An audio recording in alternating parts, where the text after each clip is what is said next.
Здравейте отново, уважаеми зрители! Аз съм отново авторът и гласът ми отново е електронно променен.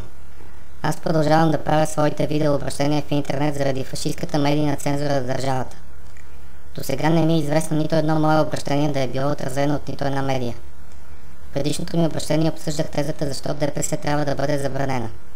Казах ви, че това е партия, създадена от турските тайни служби БКП и Луканов. Разкрих ви, че причината за липсата на забрана е в липсата на политическа воля, а не в липсата на начини. Че решението на Конституционния съд е оправдание, а не причина партията да не бъде забранена. За това, че само един конституционен глас не е достигнал, за да не бъде ДПС регистрирана и да се промени цялата най-нова история на страната по коренен начин.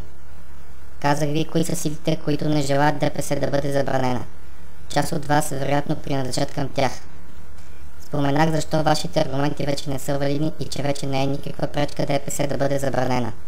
По-добре късно, отколкото никога. Днес ще ви обърна внимание на един друг сериозен проблем – неконтролираната циганска раждаемост.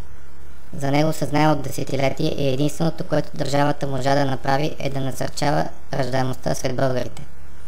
Но това беше доста отдавна, а се видя, че така проблемът няма да се реши. А какъв е проблема?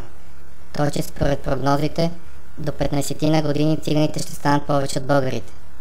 На вас може би не ви се вярва, сигурно във вашето населено място или район, където живеете, цигани няма, защото те са обособени в отделни райони, но така или иначе те са някъде там и не толкова далеч, колкото си мислите. Да, това са реални прогнози.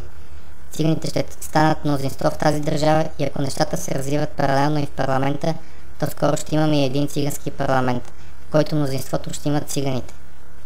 Огромни маси хора, които сега са под 18 години, изведнъж ще получат избирателни права. А в Европа ще е вече на лице първата циганска държава. Знам, че за някой от вас това е огромен проблем, знам също и, че за някой от вас това не е проблем. За вас може и да не е, но за мен е проблем и то голям. Ако вие не знаете защо, тогава е още по-безсмислено да ви се обяснява, защото за такива като вас никакви логични аргументи няма да проработят, знам го предварително. За тези от вас, за които това е проблем, как може да бъде решен той? По един много напредничав начин, използван във всички страни с безконтролна раждаемост – стерилизацията. Ние обаче не сме нацисти и няма да прилагаме насилствено, макар че в много страни тя е задължителна и следователно недоброволна. Аз предлагам ние да приложим доброволна стерилизация на циганите срещу еднократно заплащане от държавата или от специално създадени за целта фондове. Циганите ще получават определена сума, за да се продължат на доброволна стерилизация. Тя може да е вазектомия или химическа кастрация или друго, каквото медиците предложат. За целта трябва да се въведат съответните програми, да се подготвят мобилни и други медицински групи, които да извършат процедурите и манипулациите на място. Това е нещо, от което не трябва да се стряскате.